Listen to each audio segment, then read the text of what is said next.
Hi, Chrissy. Here's the deal. Inherently, GLP-1s aren't bad. They are bad when they are overdosed. And here in the United States, they're overdosed. I've actually taken an entire course on nothing but Ozempic and other GLP-1s and how they work and how they should be dosed. And that's not how they're being dosed in this country. And in fact, the reason so many people are having so many side effects like gastroparesis, having to have their gallbladder removed, etc., is because they are overdosed. And if you don't believe me, I want you to look up Dr. Tina Moore, Tyna Moore, Moor. I think her show is called the Dr. Tina Moore Show. You can find her on this app, and you can also find her on Instagram. She also did an interview with Mark Hyman, specifically talking about GLP-1s. She believes that they have huge benefits. And after going through the countless number of research studies that she provided, I have no doubt that they have huge benefits in the doses that she's talking about. The problem is they are overdosed, and then you're told that they're permanent. Like, you can't come off it or you're going to gain the weight back. That shouldn't be reality.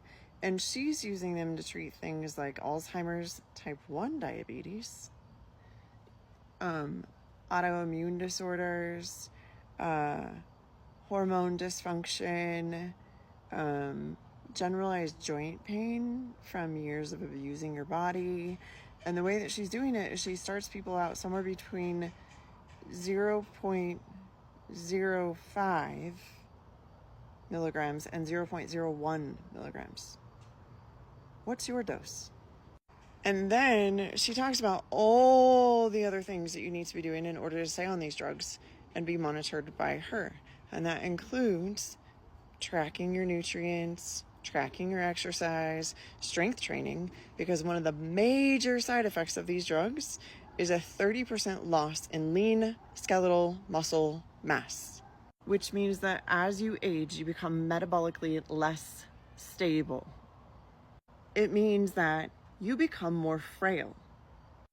And what we certainly don't need a decade from now is a bunch of frail 80-year-olds who have nothing left in their bones because they're so nutrient depleted that their bones just break when they get out of a chair.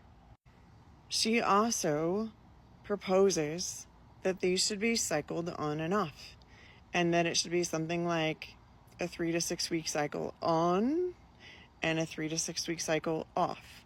Why? Because not only do you develop a dependency, but you develop a resistance to these drugs, which is why your dose has to keep increasing. And guess what?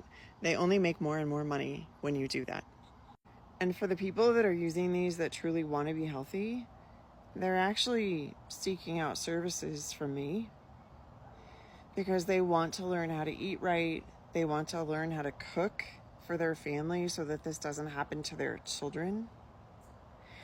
And they want to learn how to clean out the liver and the gallbladder so that they don't end up having to have it removed because no one has helped them actually get rid of the toxic shit in their body. So no, I'm not necessarily opposed to GLP-1 drugs. I'm opposed to the way they're being dosed in this country, which is everyone's a brick wall. Let's take a sledgehammer to them. Who cares if it ruins another part of their health? And if you don't understand that, you don't understand what I'm about. Because there are literally people with a GLP-1 deficiency, but there are other things going on in them too that need to be addressed. But you don't need to hit them with a sledgehammer to get them addressed. You just don't.